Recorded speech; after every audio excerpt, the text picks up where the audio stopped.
الله أكبر الله أكبر. نحمده ونستعينه ونستغفره ونعوذ بالله من شرور أنفسنا ومن سيئات أعمالنا. من يهده الله فلا مضل له ومن يضلل فلا هادي له. وأشهد أن لا إله إلا الله وحده لا شريك له وأشهد أن محمدا عبده ورسوله. يا أيها الذين آمنوا اتقوا الله حق تقاته ولا تموتن إلا وأنتم مسلمون. يا أيها الناس اتقوا ربكم الذي خلقكم من نفس واحدة وخلق منها زوجها وبث منهما رجالا كثيرا ونساء واتقوا الله الذي تساءلون به والأرحام إن الله كان عليكم رقيبا. يا أيها الذين آمنوا اتقوا الله وقولوا قولا سديدا يصلح لكم أعمالكم ويغفر لكم ذنوبكم ومن يطع الله ورسوله فقد فاز فوزا عظيما. أما بعد فإن خير الحديث كتاب الله وخير الهدي هدي محمد صلى الله عليه وسلم وشر الأمور محدثاتها وكل محدثة بدعة وكل بدعة ضلالة وكل ضلالة في النار. أعوذ بالله من الشيطان الرجيم. بسم الله الرحمن الرحيم. إن الله لا يغير ما بقوم حتى يغيروا ما بأنفسهم وإذا أراد الله بقوم سوءا فلا مرد له وما لهم من دونه من وال. محترم حاضرین جمعہ، خطبہ مسنونہ کے بعد سورہ رعد آیت نمبر 11 آپ کے سامنے تلاوت کی گئی. یہ آیت کریمہ دنیا کے اندر جتنی بھی قومیں اب تک آئی ان کے عروج و زوال کی وجہ بتاتی ہے. یہ آیت کوئی بھی قوم جو عروج پاتی ہے اور کوئی بھی قوم کیوں زوال پذیر ہوتی ہے، کیوں برباد ہوتی ہے. اللہ تعالیٰ اس آیت کریمہ میں عروج اور زوال، کسی قوم کی ترقی اور کسی قوم کی بربادی دونوں کی وجہ بتاتا ہے. آئیے پہلے آیت کریمہ کو سمجھتے پھر بات آگے. اللہ فرماتا ہے ان اللہ لا یغیر ما بقوم حتی یغیروا ما بانفسہم. بے شک اللہ تعالی کسی قوم کے حالات کو نہیں بدلتا، کسی قوم کو خوشحالی سے بدحالی کی طرف نہیں لے کے جاتا، کسی قوم کو عروج سے زوال کی طرف لے کر کے نہیں جاتا. حتی یغیروا ما بانفسہم، جب تک اس قوم کے لوگ خود اپنے کرتوتوں کو بدل نہ لیں، جب تک ان کی حرکتیں نہ بدل جائیں، ان کے کرتوت نہ بدل جائے، تب تک اللہ تعالیٰ ان کی سچویشن کو نہیں بدلتا. وَإِذَا أَرَادَ اللَّهُ بِقَوْمٍ سُوءًا، اور جب اللہ تعالیٰ کسی قوم کے ساتھ برائی کا ارادہ کر لے، کسی قوم کو برباد کرنے کا ارادہ کر لے، فلا مرد له، تو اس قوم کو بھی بتا دیجیے کوئی بچانے والا نہیں ہے، وما لهم من دونه من وال، اور اللہ کے سوا کوئی نہیں ہے جو ان کی حمایت کر سکے، ان کا سپورٹ کر سکے۔ آج ایک قوم کی حیثیت سے آج امت مسلمہ کہاں کھڑی ہے میرے پیارے صاحب؟ آج ہم مسلمان دنیا میں کس پوزیشن پر ہیں؟ دنیا ہمیں کس نظر سے دیکھتی ہے اور ہم حقیقت میں کہاں کھڑے ہیں؟ ہم کیا تھے اور کیا ہو گئے؟ بقول اقبال، کبھی یہ نوجوان مسلم تدبر بھی کیا تو نے، وہ کیا گردوں تو جس کا ہے ایک ٹوٹا ہوا تھا۔ علامہ اقبال کہتے ہیں کہ اے مسلمان نوجوان تو غور کر، تو کون سے آسمان پر ٹوٹا ہوا تھا؟ تو دنیا میں ایک مشن لے کر کے آیا تھا۔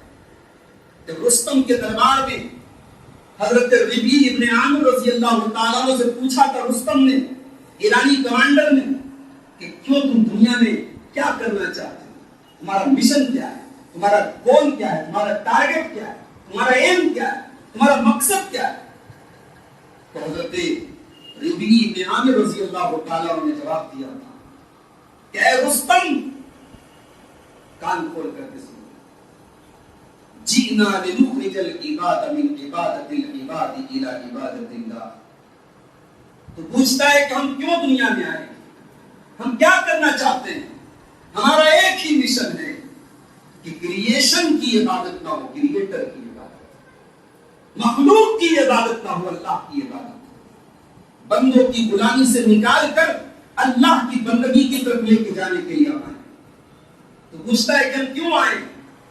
وَمِن جَوْرِ الْأَدْيَانِ إِلَىٰ عَدْلِ الْإِسْلَامِ، یہ دنیا کے نقلی مذاہب نے، یہ انسانوں کے بنائے ہوئے مذاہب نے، یہ انسانوں کے گڑے ہوئے مذاہب نے لوگوں کے اوپر طرح طرح کے ظلم و ستم کر کے رکھے ہیں۔ ہم اسلام کی شیتل چھایا میں لوگوں کو لے جانے کے لیے آئے ہیں، تاکہ ان ظلم و ستم سے، رسم و رواج کی بیڑیوں سے جو انسانوں نے ایک دوسرے پر تھوپ کے رکھا ہے، اس نے ہم لوگوں کو آزاد۔ تو پوچھتا ہے کہ ہم کیوں آئے؟ وَمِن ضِيقِ الدُّنْيَا إِلَىٰ سَعَةِ الْآخِرَةِ، اے رستم، ہم اس لیے آئے ہیں تاکہ دنیا کی تنگیوں سے، لوگوں کی سوچ بڑی لمیٹڈ ہو گئی ہے، بڑی کنزرویٹو ہو گئی ہے۔ لوگ کھاتے ہیں تو دنیا کے لیے، پیتے ہیں تو دنیا کے لیے، سوتے ہیں تو دنیا کے لیے، جاگتے ہیں تو دنیا کے لیے۔ لوگوں کو اس لمیٹڈ زندگی سے نکال کر ہم لوگوں کے دل میں آخرت کی فکر پیدا کر دیں، آخرت کو بہتر بنانے کی ان کے دل میں طلب پیدا کر دیں، اس لیے دنیا ہے۔ میرے بھائیوں، یہ دو تین جملوں میں ایک مسلمان کا مقصد کیا ہونا چاہیے حضرت ربیع ابن عامر رضی اللہ تعالیٰ عنہ نے رستم کے دربار میں بتایا۔ اور یہی وہ بات ہے جس کو اللہ نے قرآن کریم میں جب ہماری اور آپ کی اللہ نے تعریف کی اور ہمارا مقام اللہ نے بتایا تو اللہ نے ہماری ڈیوٹی بھی بتائی۔ فرمایا کنتم خیر امت اخرجت للناس، اے مسلمانوں تم دنیا کی سب سے بہترین امت ہو، تم خیر امت ہو، دنیا کی تمام امتوں کے اوپر تم کو فضیلت دی گئی ہے۔ اخرجت للناس، تمہیں لوگوں کے لیے نکالا گیا ہے، تم دنیا کو کچھ دینے کے لیے آئے ہو، تم دنیا کو کچھ عطا کرنے کے لیے آئے ہو۔ اخرجت للناس، تمہیں انسانیت کے لیے نکالا گیا ہے، تمہیں مانوتا کے لیے بنایا گیا ہے۔ تأمرون بالمعروف، تم دنیا کو بھلائیوں کا حکم دیتے ہو، وتنہون عن المنکر، تم برائیوں سے روکتے ہو، وتؤمنون باللہ، اور تم اللہ کے اوپر ایمان رکھتے ہو۔ مسلمان اکلوتی قوم اس دنیا جو اللہ کے اوپر ایمان رکھتی ہے۔ بھئی اللہ کو تو سب ماننے کا دعویٰ ہے، مگر توحید کسی کے پاس نہیں، توحید ہمارے پاس۔ لا الہ الا اللہ اپنی صحیح اور اپنی سچی شکل اور صورت میں ہے تو ہمارے پاس ہے میرے پیارے سے۔ مگر آج ہم کہاں کھڑے ہیں؟ ہماری پوزیشن کیا ہے؟ ابو داؤد کی وہ حدیث شاید آپ نے پہلے بھی کسی جمعہ کے خطبے میں کسی تقریر میں سنی ہوگی، آج پھر سے میں ریپیٹ کر دیتا ہوں۔ حدیث کے الفاظ پڑھتے چلے جاؤ، ایسا لگتا ہے کہ اللہ کے نبی آج کے دور کی پیشن گوئی کر رہے ہیں اور آج کے دور کے حالات کو سامنے رکھ کر کے اللہ کے پیارے نبی صلی اللہ علیہ وسلم کی باتیں کریں۔ فرمایا یوشک الامم ان تداعی علیکم، اے میری امت کے لوگوں وہ زمانہ بھی تم پر آئے گا جب دنیا کی ساری قومیں تم پر ٹوٹ پڑیں گی، کما تدالک لقیلا کساتیہا، جیسے دسترخوان بچھاؤ اور کھانے والے لائن لگا کر کے کھا رہے ہیں، 10 لوگوں کی جگہ ہے 10 لوگ کھا رہے، باقی 10 لوگ ویٹنگ میں کھڑے ہیں کہ یہ کھا کر کے اٹھے تو ہم کھائیں، تمہیں کھانے کے لیے، تمہیں ہڑپنے کے لیے، تمہارے جان مال عزت آبرو پر حملے کرنے کے لیے لوگوں کے درمیان مقابلے ہوں گے، لوگ لائن میں لگے ہوں گے کہ پہلے تم ان کی عزت کو تار کرو، پہلے تم ان کو لوٹو اور کسوٹو، پھر ہم لوٹیں گے اور کسوٹیں گے۔ اللہ کے پیارے نبی فرما رہے ہیں کہ جس طریقے سے کھانے کے لیے لائن لگتی ہے، مسلمانوں تم پر دنیا کی قومیں بل پڑے۔ صحابہ نے بڑا جنون سوال کیا، بڑا یعنی کامن سینس کا سوال کیا کہ اے اللہ کے نبی، کیا اس وقت ہماری تعداد کم ہوگی جس دور کے آپ حالات بتا رہے ہیں؟ آپ نے فرمایا نہیں، تعداد تو بہت، تعداد میں کوئی کمی نہیں، وَلَكِنَّكُمْ غُثَاءٌ كَغُثَاءِ السَّيْلِ، لیکن بس تعداد ہو۔ آج ہم کروڑوں میں ہیں، اربوں میں ہیں، مگر ہمارا حال کیا ہے؟ اللہ کی قسم ہم ان 313 کے برابر نہیں ہیں جو بدر کے میدان میں میرے نبی کے ساتھ ہیں۔ آپ نے فرمایا تمہاری تعداد بہت زیادہ ہوگی، لیکن تم سیلاب کے اوپر جو جھاگ ہوتا ہے، پانی کے اوپر جو بلبلا ہوتا ہے، تم اس بلبلے کی طرح ہو جاؤ گے۔ اللہ تبارک و تعالی دشمنوں کے دلوں سے تمہارے روب و دبدبا کو ختم کر دے گا اور تمہارے دلوں میں وہن ڈال دے گا، کمزوری ڈال دے گا۔ صحابہ نے پوچھا اللہ کے نبی کون سی کمزوری ڈال دے گا؟ آپ نے فرمایا حب الدنیا وکراہیت الموت، تمہیں دنیا سے محبت ہو جائے اور تمہیں موت سے کراہیت ہو جائے۔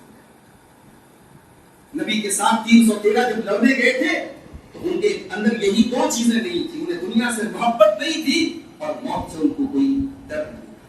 یہ 2 چیزیں انسان کے اندر اگر ختم ہو جائیں تو پھر انسان کسی بھی میدان میں جا سکتا ہے۔ اللہ کے پیارے نبی نے فرمایا کہ مسلمانوں کے اندر یہ 2 کمزوری آ جائے گی، دنیا کی محبت اور موت کی کراہیت، یہ 2 چیزیں ان کے اندر۔ ایک اور حدیث اپنے سامنے رکھیں، موجودہ حالات میں ہماری پوزیشن کیا ہے؟ ذرا اس حدیث کو یاد کریں۔ اللہ کے پیارے نبی صلی اللہ علیہ وسلم فرماتے ہیں اذا تبایعتم بالعینۃ، جب تم کاروبار میں چوری کرنے لگو گے۔ اس زمانے میں کاروبار کا طریقہ تھا جس کو بیع عینہ کہتے تھے، وہ ایک طریقے کی آپ کہہ سکتے ہیں چوری تھی، خیانت تھی۔ آج تو چوری اور خیانت کی ہزاروں شکلیں ہمارے سماج میں رائج ہیں۔ آپ نے فرمایا جب تم بیع عینہ کرنے لگو گے، جب تم کاروبار میں فراڈ کرنے لگو گے، وَأَخَذْتُمْ أَذْنَابَ الْبَقَرِ، اور تم گائے کی دم کو پکڑ کر کے بیٹھ جاؤ گے۔ اس زمانے میں گائے اور مویشی پالنا یہ ظاہر اس زمانے کی بہت بڑی دولت تھی۔ آج آپ اس کو اپنے کاروبار کے ساتھ جوڑ دیجیے، آج آپ کا جو بزنس ہے، جو کاروبار ہے، جو کیپٹل ہے، اس کے ساتھ آپ جوڑ دیجیے۔ آپ نے فرمایا تم گائے کی دم پکڑ کر کے بیٹھ جاؤ۔ وَرَضِيتُمْ بِالزَّرْعِ، اور تم اپنی کھیتی باڑی کے اوپر، اپنی دنیا کی دولت کے اوپر مگن ہو جاؤ گے۔ وَتَرَكْتُمُ الْجِهَادَ، اور اللہ کی راہ میں قربانی کا جذبہ تمہارے اندر سے ختم ہو جائے گا۔ سَلَّطَ اللَّهُ عَلَيْكُمْ ذُلًّا، تو اس وقت اللہ تعالیٰ اتنی بڑی ذلت اور رسوائی میں تم کو ڈال دے گا، لا ينزعه، کہ وہ ذلت تب تک ختم نہیں ہوگی، حتی ترجعوا الی دینکم، جب تک تم اللہ کے دین کی طرف رجوع نہ کرو گے۔ آج ہم ذلیل ہیں میرے پیارے صاحب، اور اس بات کو ہم جتنا جلدی تسلیم کر دیں اتنا بہتر ہے۔ اور آج ہمارے خطبہ جمعہ کا یہی عنوان ہے کہ ہم ذلیل کیوں ہیں، ہماری ذلت کے اسباب کیا ہیں، اس کے ریزنز کیا ہیں، اس کے کازز کیا ہیں، کیوں ہماری دنیا میں ذلیل۔ بھئی ہم تو مسلمان ہیں، قرآن پڑھتے ہیں، لا الہ الا اللہ محمد رسول اللہ کے اقرار کرتے ہیں، اور اللہ نے تو وعدہ کیا تھا کہ ہم ایمان والوں کی ضرور مدد کریں۔ اللہ کا وعدہ تو جھوٹا نہیں ہو سکتا۔ اللہ نے سورہ محمد کے اندر فرمایا یا ایھا الذین آمنوا ان تنصروا اللہ ینصرکم ویثبت اقدامکم، اے ایمان والو اگر تم اللہ کی مدد کرو گے تو اللہ ضرور تمہاری مدد کرے گا، ویثبت اقدامکم، تمہارے قدم کو جمع کر کے رکھے گا، تمہیں مضبوط رکھے گا۔ اللہ نے قرآن میں ایک جگہ اور فرمایا اِنَّا لَنَنْصُرُ رُسُلَنَا وَالَّذِينَ آمَنُوا فِي الْحَيَاةِ الدُّنْيَا وَيَوْمَ يَقُومُ الْأَشْهَادُ. ہم اپنے رسولوں کی مدد کرتے ہیں اور ہم ایمان والوں کی مدد کرتے ہیں دنیا میں بھی اور آخرت میں بھی. تو کہاں ہے اللہ کی مدد؟ کیوں آج اللہ کی مدد نہیں آ رہی ہے؟ کیوں آج چاہے ہم اپنے ملک کے حالات کو دیکھیں نیشنل لیول کے اوپر، چاہے ہم انٹرنیشنل لیول کے اوپر حالات کو دیکھیں، آج ہم ذلیل اور رسوا کیوں ہیں؟ میں چاہتا ہوں کہ آج مختصر سی بات جو ہے اس موضوع پر کیے جائے. پوائنٹس تو بہت سارے ہیں لیکن مختصر وقت میں 8 پوائنٹ پر آپ کے سامنے بات رکھوں گا کہ آج جو ہے وہ میجر ریزنز کیا ہیں، وہ اہم اسباب کیا ہے، وہ بنیادی چیزیں کیا ہیں جن کی وجہ سے آج ہم اور آپ ذلیل و رسوا ہیں. میں امید کرتا ہوں کہ ہم ان اسباب کو سننے کے ساتھ ساتھ ان کو سمجھیں گے اور اپنی ان کمزوریوں کو انشاءاللہ ہم دور کریں گے. سب سے پہلی چیز ہم ذلیل کیوں ہیں؟ سب سے پہلی وجہ بھئی ہمارے دین کی جڑ کیا ہے؟ توحید ہے. ہمارے دین کی بنیاد کیا ہے؟ توحید ہے. ہماری آئیڈینٹی کیا ہے؟ توحید ہے. ہماری پہچان کیا ہے؟ توحید ہے. اور آج کا مسلمان توحید سے مسجدوں سے زیادہ آپ کو مزاروں پہ اور درگاہوں پہ بھیڑ نظر آئے. اللہ کی بارگاہ میں سر جھکانے والے گنتی میں ملیں گے اور پیروں اور فقیروں کے در پہ حاضری دینے والے آپ کو کروڑوں ملیں گے. آج کا مسلمان شرک کی مختلف قسموں میں ڈوبا ہوا. بہت کم ایسے نوجوان آپ کو ملیں گے جن کے ہاتھ میں، جن کے گلے میں دھاگے نہ ہوں. بہت کم نوجوان لڑکیاں آپ کو ایسے ملیں گی جن کے پیروں میں دھاگے نہ ہوں. آج مسلمان کا ایمان چند دھاگوں کے اوپر ہے، ان دھاگوں کو اپنا مشکل گزارا. اللہ کی مدد آئے گی تو کہاں سے آئے گی؟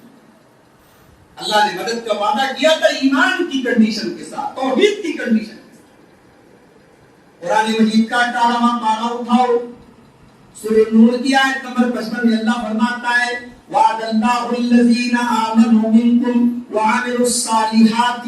اے ایمان والو تم سے اللہ کا وعدہ ہے لَيَسْتَخْلِفَنَّهُمْ فِي الْأَرْضِ كَمَا اسْتَخْلَفَ الَّذِينَ مِنْ قَبْلِهِمْ کہ اللہ تعالیٰ تم کو زمین کے اندر حکومت بھی عطا فرمائے گا، اقتدار بھی عطا فرمائے گا جیسے تم سے پہلے کے لوگوں کو عطا کیا تھا. وَلَا يُمَكِّنَنَّ لَهُمْ دِينَهُمُ الَّذِي ارْتَضَىٰ لَهُمْ اور اللہ اپنے دین کو دنیا میں غالب بھی کرے گا. وَلَا يُبَدِّلَنَّهُمْ مِنْ بَعْدِ خَوْفِهِمْ أَمْنًا اور اللہ تعالیٰ تمہیں امن اور چین اور سکون عطا فرمائے گا. شرط کیا ہے؟ شرط یہ ہے یعبدوننی لا یشرکون بی شیئا کہ تم صرف اور صرف میری عبادت کرو، میرے ساتھ شرک کرو. لیکن آج امت کے اندر شرک ہو رہا ہے. اور شرک کی کون سی ایسی قسم ہے میرے بھائی؟ ابھی لیٹسٹ ایک صاحب کوئی تھے افغانستان کے جن کے بارے میں یہ مشہور تھا کہ وہ خواجہ معین الدین چشتی اجمیری کے جو ہے خاندان کے ہیں، ان کے پر پوتے کیا ان کے لگتے ہیں. وہ آئے تھے اور عورتیں جو ہیں ان کے اوپر پھول برسا رہی تھی. ناسک کے اندر، مہاراشٹر کے اندر وہ انسان رہتا تھا. اور ابھی لیٹسٹ ایک نیوز آئی، اچھا وہ اتنا زیادہ لوگ اس کو مان رہے ہیں، اس کے آگے سجدے کر رہے ہیں، اس کے پیر چوم رہے ہیں، عورتیں اس کے سامنے جو ہے جھک رہی ہیں، تمام چیزیں ہو رہی ہیں. اور ابھی لیٹسٹ خبر آئی کہ اس کے ڈرائیور نے کوئی معاملہ تھا اس کو گولی مار کے. یہ آج کا مسلمان کر رہا ہے، زندوں کے آگے جھک رہا ہے، مردوں کے آگے جھک رہا ہے، تعویذ اور گنڈے لٹکا رہا ہے. دکان و مکان کی خیر و برکت کے لیے الٹی سیدھی گنتیاں اس پہ کپڑے اور دکانوں پہ لٹکا کے رکھی ہے. اور یہ ہمارے ایمان کا حال ہے. اس کے بعد ہم یہ ایکسپیکٹ کرتے ہیں کہ اللہ کی مدد آئے گی. اللہ کی مدد کہاں سے آئے گی؟ تو یہ جو شرک ہو رہا ہے، اللہ کے نبی نے اس کی پیشن گوئی. اللہ کے پیارے نبی نے فرمایا صلی اللہ علیہ وسلم لا تقوم الساعة حتى تلحق قبائل من امتی بالمشرکین. قیامت اس وقت تک نہیں آئے گی جب تک میری امت کے اندر کچھ لوگ مشرکوں کے ساتھ نہیں مل جائیں گے. وحتی یعبدوا الاوثان اور آستانوں کی، بتوں کی، درگاہوں کی پوجا میری امت کے اندر بھی کی جائے گی. بکرے ذبح ہو رہے ہیں انسان بڑے پیر صاحب کے نام پہ، جانور ذبح ہو رہے ہیں، مرغے ذبح ہو رہے ہیں سید سالار مسعود قاضی کے نام پہ، خواجہ معین الدین چشتی اجمیری کے نام پہ، اور ہزاروں. آپ کے اسی بہار میں سہسرام ایک جگہ ہے، میں بہت پہلے وہاں گیا تھا، مجھے کسی نے بتایا کہ صاحب وہاں ہر گھر میں کوئی نہ کوئی مزار ہے. یہ مسلمان کے عقیدے کا یہ حال ہے. اس کے بعد ہم یہ امید لگائیں کہ اللہ کی مدد. ایک اور حدیث سنیے, شرک کہاں تک پہنچے گا اس امت کے اندر. صحیح مسلم کی روایت ہے, اللہ کے نبی نے فرمایا لا تقوم الساعۃ, قیامت نہیں آئے گی حتی تضطرب علیات نساء دوس علی ذی الخلصہ, جب تک کہ دوس قبیلے کی عورتیں طواف نہیں کریں گی ذو الخلصہ نام کے بت کی. یہ دوس قبیلہ کون سا قبیلہ تھا بھائی؟ حضرت ابو ہریرہ کا قبیلہ تھا, عرب کا بڑا مشہور قبیلہ تھا, اور اس قبیلے کا ایک بت تھا جس کی وہ لوگ پہلے پوجا کرتے تھے, عبادت کرتے تھے, اس کا نام تھا ذو الخلصہ. اللہ کے پیارے نبی فرما رہے ہیں کہ یہ دور بھی آئے گا کہ عرب کے اندر وہ قبیلہ پھر سے اپنے باپ دادا جس بت کی عبادت کرتے تھے, حالات یہاں تک پہنچیں گے اس بت کے آگے طواف کریں گی تو اس قبیلے. تو شرک کی پیشن گوئی اللہ کے نبی نے کی تھی. جب تک ہم شرک کی جڑوں کو اپنے سماج سے نہیں اکھاڑ پھینکیں گے, جب تک ہم توحید کے اوپر نہیں آئیں گے اور توحید کا مطلب نہیں سمجھیں گے, تب تک اللہ کی مدد نہیں آئے گی. دوسری وجہ ہماری ذلت اور رسوائی کی دوسری وجہ ہماری تفرقہ بازی, ہماری آپس کی صرف ڈوبل اور ہماری آپس کی فرقہ پرستی.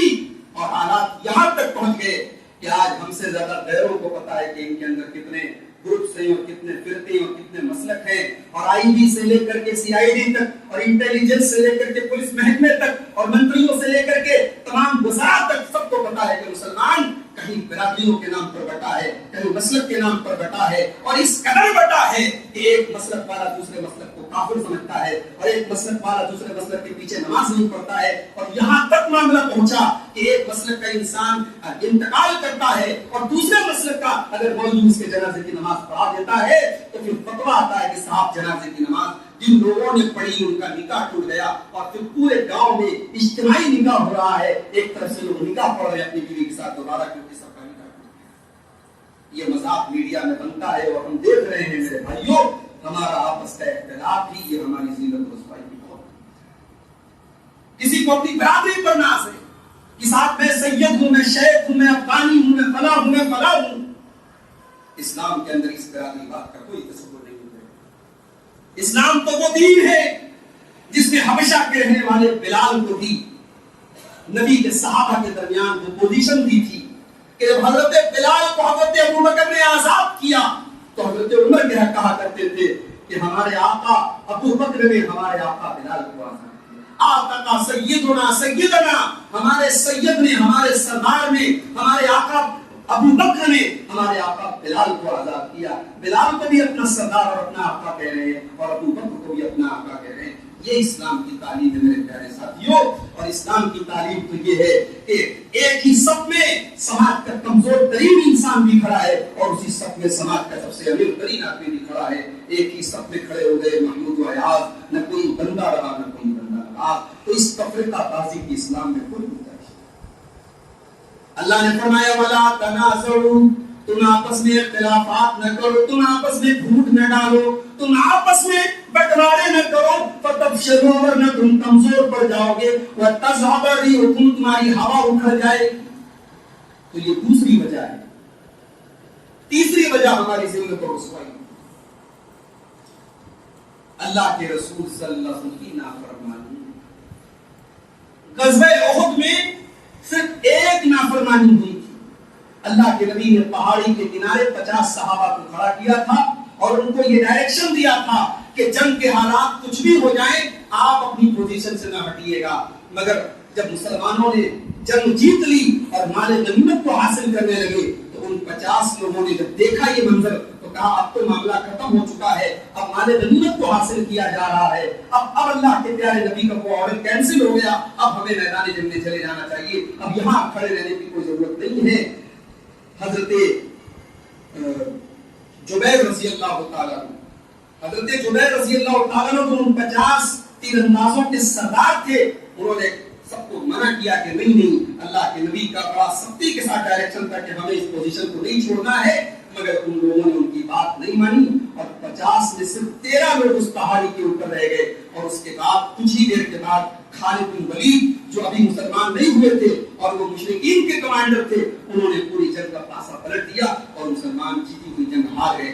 اللہ نے سورہ آل عمران کے اندر اس واقعے کو ذکر کرتے ہوئے فرمایا کہ مسلمانوں وَلَقَدْ صَدَقَكُمُ اللَّهُ وَعْدَهُ، یاد کرو جب اللہ تعالیٰ نے اپنا وعدہ پورا کیا تھا، اِسْتَحُسُّونَهُمْ بِإِذْنِهِ، تم اپنے دشمن کا سفایا کر رہے تھے اللہ کے حکم سے، حَتَّى إِذَا فَشِلْتُمْ، یہاں تک کہ جب تم سست پڑ گئے، وَتَنَازَعْتُمْ فِي الْأَمْرِ، اور تم آپس میں اختلافات کرنے لگے، وَعَصَيْتُمْ، اور تم نے رسول کی نافرمانی کی، مِن بَعْدِ مَا أَرَاكُمْ مَا تُحِبُّونَ، جب مال غنیمت کو دیکھ کر کے تم نے رسول کی نافرمانی کر دی، اس کے بعد ہم نے حالات کو بدل دیا اور پھر یہ حالات تم پر آئے۔ میرے پیارے ساتھیوں، نبی کا حکم ٹوٹا ہے تو جیتی جنگ ہاری، نبی کا حکم ٹوٹا ہے تو جیتی جنگ ہاری ہے۔ نبی کی فوج میں موجودگی سے کچھ نہیں ہوتا، اللہ کے پیارے نبی اس فوج کے اندر موجود ہے، مگر نبی کا حکم ٹوٹا ہے تو جیتی جنگ مسلمان ہار گئے۔ یہ ایک رسول اکرم کی معصیت اور نافرمانی کا یہ انجام تھا۔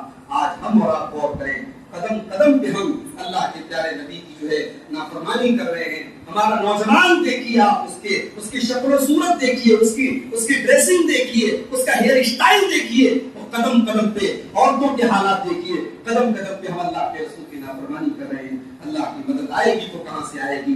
اگر ایک معصیت اور اللہ کے رسول کی ایک نافرمانی سے اگر جیتی جنگ ہاری جا سکتی ہے میرے پیارے ساتھیوں، تو اللہ کے رسول کی اتنی نافرمانیاں کر کے ہم کیسے امید کر سکتے ہیں کہ اللہ ہم کو عزت اور سربلندی عطا فرمائے؟ تو یہ تیسری چیز ہے اللہ کے رسول کی نافرمانی۔ چوتھی چیز، ہماری ذلت اور رسوائی کی چوتھی وجہ قرآن کریم سے دور۔ قرآن کریم نور ہے، قرآن کریم ہماری زندگی کے اندھیروں میں اجالا لاتا ہے، اور اجالے کے لیے سوئچ ہمیشہ ہم اپنے ہاتھ کی پہنچ تک رکھتے ہیں۔ کسی کمرے میں اگر لائٹ جلانے کی سوئچ بالکل اونچائی کرو جہاں تک ہمارا ہاتھ نہ جاتا ہو، تو لوگ کہیں گے اس میکینک نے اس سوئچ کو لگایا وہ بیوقوف ہے، کیونکہ ہمیں لائٹ کی برابر ضرورت پڑتی ہے، ہمیں اس سوئچ کو اپنے ہاتھ کی پہنچ تک رکھنا پڑتا ہے تاکہ ہم جب چاہیں تب ہم اس روشنی کو جلا سکیں۔ قرآن کریم کو اللہ نے نور کہا ہے۔ میرے پیارے ساتھیوں، آج ذرا اپنے دل پر ہاتھ رکھ کر کے بتاؤ کہ آخری بار آپ نے قرآن کو کب ٹچ کیا؟ آپ کے گھر میں اگر قرآن پڑا ہوا دودھ کھا رہا ہے اور ڈسٹ کے اندر اٹا ہوا ہے تو اپنے ایمان کی خیر بناؤ، اپنے ایمان کی خیر بناؤ کہ آپ نے اللہ کے کلام کی کیسی بے حرمتی کی ہے۔ کل قیامت کے دن اللہ کے نبی اللہ کی بارگاہ میں شکایت کریں گے، وقال الرسول یا ربی ان قوم اتخذوا هذا القرآن مہجورا۔ قیامت کے دن اللہ کے رسول کہیں گے، اے اللہ میری قوم نے قرآن کو چھوڑ دیا تھا، میری قوم نے قرآن کو پسے پشت ڈال دیا تھا۔ آج ہمارے نوجوانوں کو میوزک اور گانوں سے سکون ملتا ہے۔ اللہ کی قسم اگر ایمان دل میں پیدا ہو جائے تو کسی اچھے قاری کی آواز میں قرآن سنیے، دل نہیں روح خوش ہو جائے گا۔ حضرت عبداللہ بن مسعود رضی اللہ عنہ کہا کرتے تھے، اطلب قلبک فی ثلاثۃ مواضع، تین جگہوں پر اپنے دل کو ٹٹولا کرو، اپنے دل کو تلاش کیا کرو تین جگہوں پر۔ اگر تین جگہوں پر تمہیں اپنا دل ملے تو سمجھو کہ ہاں تمہارے پاس دل ہے، ورنہ سمجھ جاؤ کہ تمہارے پاس دل نہیں ہے، اور اللہ سے دعا کرو اللہ تمہیں دل عطا کرے۔ کون سی تین جگہ ہیں؟ فرمایا ان سماع القرآن، قرآن کہیں پڑھا جا رہا ہو اور آپ قرآن سن رہے ہو لیکن آپ کا دل اگر قرآن میں نہیں لگ رہا ہو تو اس کا مطلب کہ کہیں نہ کہیں آپ کا دل مردہ ہو رہا ہے۔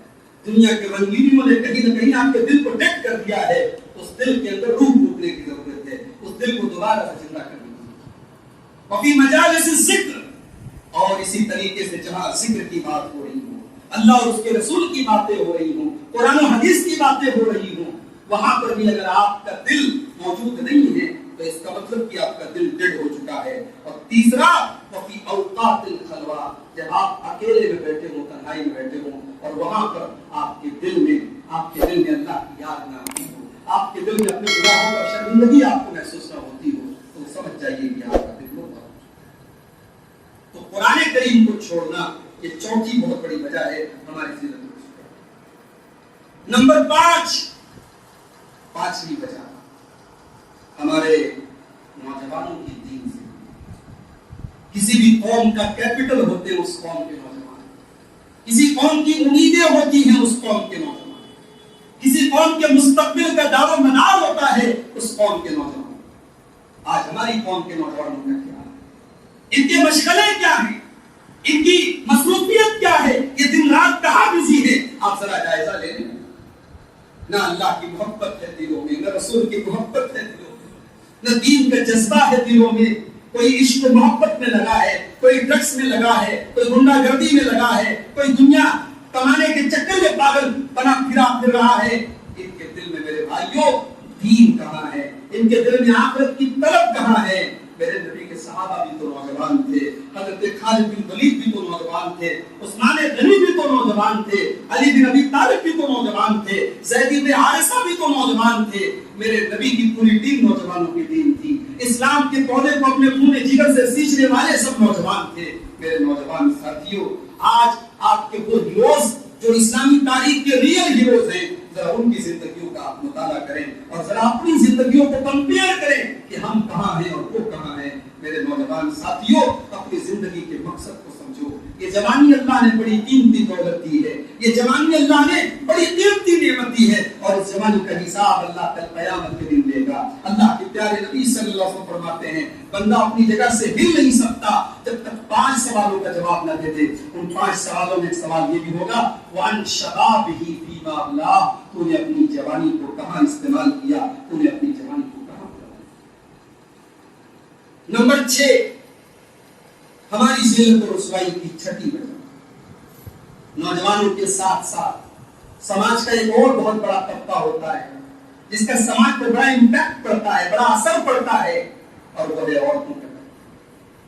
عورتوں کا بگاڑ پورے سماج کا بگاڑ ہے، کیونکہ ایک عورت اگر اس کے اندر دین داری نہیں ہے، اس کے اندر اخلاق نہیں ہے، تو ایک ماں کے اندر اخلاق نہیں ہے، ایک بیوی کے اندر اخلاق نہیں ہے، ایک بہن کے اندر اخلاق نہیں ہے۔ کہتے ہیں کہ ایک عورت اگر بن گئی تو اس نے پورے پریوار کو بنا دیا، پورے خاندان کو بنا دیا، اور ایک عورت اگر بگڑ گئی تو اس نے پورے پریوار کو۔ آج ہماری عورتوں ہم نے موبائل ان کے ہاتھوں میں لا کے دیا، ہم نے گھروں میں ٹی وی لا کے رکھ دیا، ہم نے ڈش کا ریچارج بھی کرا دیا، ہم نے اپنی عورتوں کو دین سے دور کرنے والے تمام وسائل ان کو اٹھا دیا۔ ہماری عورتوں کو بے حیائی کے جال میں پھنسانے والی تمام چیزیں 24 آورز اویلیبل، ہماری عورتوں اور لڑکیوں کو عریانیت اور زناکاری اور بدکاری کی طرف لے کے جانے والی تمام چیزیں 24 آورز اویلیبل، لیکن دین کے قریب لانے والی چیزیں 0% اویلیبل۔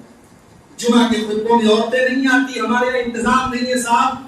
ہم سے یہاں کے ذمہ داروں نے کہا شیخ ہمارے عورتوں کو لوگ مسجدوں سے دور رکھیں۔ بہت اچھی بات ہے، اگر آپ نے عورتوں کو مسجد سے اس لیے دور رکھا ہے کہ آپ کا نظریہ یہ ہے کہ صاحب عورتیں بے حیائی کرتی ہیں، بے پردگی کرتی ہیں، ان کا مسجد میں آنا مناسب نہیں ہے، تو معاف کیجیے کل سے شاپنگ کے لیے عورتوں کو لے جانا بند کر دیجیے۔ کل سے پٹنہ کے بڑے بڑے پکنک اسپاٹس پر بھی عورتوں کو لے جانا بند کر دیجیے، کل سے بازاروں میں بھی عورتوں کو لے جانا بند کر دیجیے۔ اور اگر آپ بازاروں اور مارکیٹوں اور شاپنگ مالز اور پکنک اسپاٹ سے اپنی عورتوں کو نہیں روک سکتے تو آپ کو مسجد سے روکنے کا کوئی حق حاصل نہیں ہے۔ اللہ کے پیارے نبی جناب محمد رسول اللہ صلی اللہ علیہ وسلم نے فرمایا لا تمنعوا اماء اللہ عن المساجد، اللہ کی بندیوں کو مسجد آنے سے مت روکو۔ نبی کے دور میں مسجد میں عورتیں آتی تھیں، اس زمانے میں انسٹاگرام نہیں تھا، اس زمانے میں واٹس ایپ نہیں تھا، اس زمانے میں بے بدکاری نہیں تھی، وہ زمانہ نیک بندیوں کا تھا، اللہ کی پاک باز بندیوں کا تھا، وہ اما عائشہ کا دور تھا، وہ حضرت فاطمہ کا دور تھا،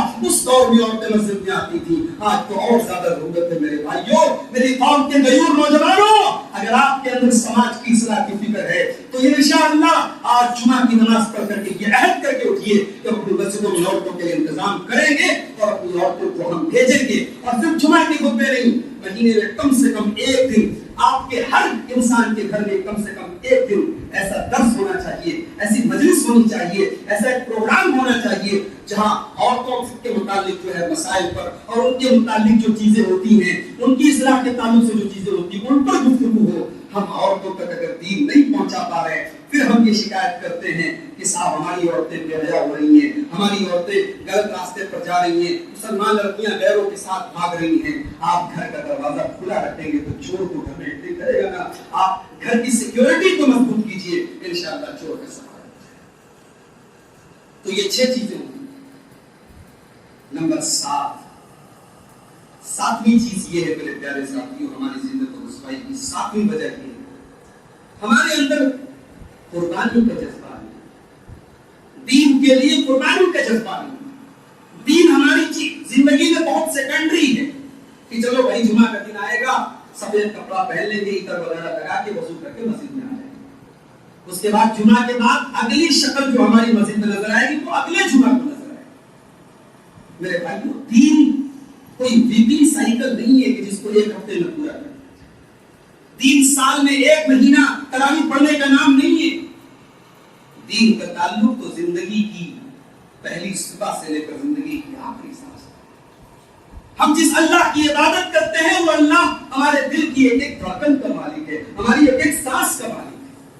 ابھی ہمارے پڑوسی ملک ایک نوجوان کی تصویر میں نے انٹرنیٹ پر دیکھی، اللہ اللہ، ایک ہٹا کٹا خوبصورت نوجوان، بہترین شکل و صورت کا مالک، بہترین ہیئر اسٹائل کا مالک، آج کینسر جیسی بیماری میں وہ ایسا مبتلا ہوا ہے، آج اس کا پورا بدن گل چکا ہے، اور اس کی دونوں جو شکل ہے، جو پہلے کی اور جو اب کی شکل ہے میرے بھائیوں، دونوں شکلوں کو آپ دیکھیں گے اور کمپیئر کریں گے تو آپ کی آنکھوں سے آنسو نکل جائیں گے۔ میرے بھائیوں، آج اللہ نے ہم کو صحت دی ہے، کورونا کا ہم نے دور دیکھا، اچھے خاصے چلتے پھرتے لوگ اللہ کو پیارے، ہم ایسے کتنے لوگوں کے والدین اللہ کو پیارے ہوئے، کتنے نوجوان دنیا چھوڑ کے چلے گئے۔ جاؤ قبرستان میں لیٹے ہوئے ان مکینوں سے پوچھو، دنیا میں جنہوں نے بڑے گلچھتے اڑائے تھے، بڑی اللہ کی نافرمانیاں کی تھی، آج وہ قبر میں اللہ کو اپنا حساب دے رہے ہیں۔ میرے پیارے ساتھیوں، آج ضرورت اس بات کی ہے کہ آج ہم اور آپ اپنی اس ذمہ داری کا جائزہ لیں اور سوچیں کہ یہ چند روزہ زندگی گزار کر آخر اپنے رب کے پاس ہمیں جانا ہے اور اپنے پروردگار کو جواب دینا ہے۔ ہمارا رب ہم سے پوچھے گا، ہم نے تمہیں پیسہ دیا تھا، تمہیں دین کے لیے کتنا پیسہ خرچ کیا؟ ہم نے تمہیں طاقتور بنایا تھا، تمہاری کتنی انرجی میرے دین کے لیے خرچ ہوئی؟ ہم نے تمہیں انٹیلیجنٹ بنایا تھا، تمہاری عقل اور تمہاری دانائی اور تمہارا وزڈم میرے دین پر کتنا استعمال ہوا؟ ہم نے تمہیں رائٹر بنایا تھا، تم نے دین کے لیے کیا لکھا؟ ہم نے تمہیں مقرر بنایا تھا، تم نے دین کو پھیلانے کے لیے کیا تمہارا جو ہے رول رہا؟ ہماری جو بھی ٹیلنٹ اور جو بھی صلاحیت ہو، ہم اس کو دین کے لیے استعمال کریں میرے بھائیوں، اور دین کے لیے قربانی کا جذبہ اپنے اندر پیدا کریں۔ ابھی ہم نے اپنے جانوروں کے گلے پر قربانی جو ہے چھری چلا کر پیش کی ہے، دین قربانی کا نام ہے۔ جب تک دین کے لیے قربانی کا جذبہ ہمارے اندر پیدا نہیں ہوگا، ہم کامیاب نہیں ہو سکتے۔ اور لاسٹ اور آخری چیز یہ ہے میرے پیارے ساتھیوں کہ آج ہم ذلت اور رسوائی میں اس لیے بھی مبتلا ہیں کیونکہ ہمارے اندر توکل نہیں ہے، اللہ کی ذات پر ہمیں یقین نہیں ہے، اللہ کی ذات پر ہمیں بھروسہ نہیں ہے۔ اگر واقعی میں بھروسہ ہو جائے تو غار ثور میں جب ابو بکر صدیق نے کھپا کے میرے نبی سے پوچھا تھا، اے اللہ کے نبی، دشمن بالکل قریب آ چکا ہے اور ذرا سا اگر وہ نیچے دیکھ لے تو ہم پکڑ لیے جائیں گے، تو اللہ کے نبی نے پورے توکل اور یقین کے ساتھ کہا تھا کہ ما ظنک باثنین اللہ ثالثہما، اے ابو بکر تمہارا کیا خیال ہے، ہم صرف دو نہیں ہیں، ہمارے ساتھ ایک تیسرا بھی ہے۔ مگر یہاں توکل کا مطلب میں یہ بھی بتا دوں، توکل کا مطلب یہ نہیں ہے کہ آپ کے پاس گاڑی ہے لیکن آپ پیدل چلے گئے کہ صاحب مجھے اللہ کے ساتھ توکل ہے۔ آپ بیمار ہیں، آپ ڈاکٹر کے پاس نہیں جائیں گے، صاحب مجھے اللہ کی ذات پر بھروسہ ہے، شفا دینے والا اللہ ہے، وہ جب چاہے گا تب شفا دے گا۔ یہ توکل نہیں ہے، یہ توکل یہ نہیں ہے۔ توکل یہ ہے کہ آپ اللہ کے اسباب کو اختیار کریں۔ ماں بچے کو جنم تب دیتی ہے جب وہ اس پروسیس سے گزرتی ہے۔ اگر شادی ہی نہ ہو اور میاں بیوی کا ملاپ نہ ہو اور انسان اولاد کی دعا کرتا رہے تو یہ اللہ کا نظام نہیں ہے میرے پیارے بھائیوں۔ ابھی ایک بڑا لیٹسٹ واقعہ چل رہا ہے ہمارے ملک میں، کیرلا سے ایک جو ہے نوجوان ہے شہاب نام کا، وہ 2023 میں حج کرنے کے لیے ابھی سے وہ اپنے گھر سے پیدل نکلا ہوا ہے اور بڑے اس کے ویڈیو شیئر ہو رہے ہیں صاحب، بڑے اس کے فوٹو شیئر ہو رہے ہیں اور لوگ بڑا اس کو انکریج کر رہے ہیں، اس کے حوصلہ افزائی کر رہے ہیں کہ اس کو اللہ کے گھر سے اتنی محبت ہے۔ اللہ کی قسم یہ اللہ کے گھر سے محبت کے نام پر یہ حرکت مناسب نہیں ہے۔ ترمذی کی صحیح روایت ہے، اللہ کے رسول کے دور میں ایک عورت نے منت مانی، نذر مانی اللہ کے نام کی کہ اللہ نے اگر میرا فلاں کام کر دیا تو میں پیدل جاؤں گی، اللہ کے گھر کا طواف کروں گی، پیدل جاؤں گی۔ اللہ کے نبی کو پتا چلا، آپ نے حکم دیا کہ اللہ کو تیرے پیدل چلنے کی کوئی ضرورت نہیں ہے، تو سواری کر کے جا کر کے اپنا طواف کر، مجھے پیدل جانے کی ضرورت نہیں ہے۔ آج فلائٹ کا سفر موجود ہے، آج تمام سفر کے وسائل موجود ہیں. آج اگر کوئی انسان شہرت پانے کے لیے اور فیمس ہونے کے لیے اس طریقے کی بات کرتا ہے کہ ہم پیدل حج کرنے جائیں گے، تو اس بات کا ڈر ہے، دل کا مالک تو اللہ ہے، لیکن اس بات کا ڈر ہے کہ اگر واقعی میں کوئی انسان شہرت کے مقصد سے ایسا کر رہا ہے تو کہیں وہ حج اور عمرہ اس کے لیے وبال کا سبب نہ بن جائے. عبادت جتنی بڑی ہوتی ہے میرے بھائیوں، پھر اس کے پیچھے آپ کی نیت کا صحیح ہونا بھی اتنا امپورٹنٹ ہوتا ہے. لہذا توکل کا مطلب یہ کہ ہم اسباب کو اختیار نہ کریں، نہیں. نبی نے بدر میں 313 صحابہ کو لا کر کے کھڑا کیا، اس کے بعد اللہ کی ذات پر بھروسہ کیا اور اللہ کی بارگاہ میں ہاتھ اٹھائے. تو ہمیں اسباب بھی اختیار کرنا ہے اور اللہ کی ذات پر بھروسہ بھی رکھنا ہے. یہ چند باتیں تھی.